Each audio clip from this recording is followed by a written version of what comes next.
Hi guys, welcome back to our channel.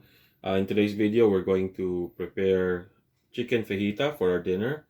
So we have the grated mozzarella cheese, our fajita kit, iceberg lettuce, tomatoes, onions, and of course yung diced chicken natin.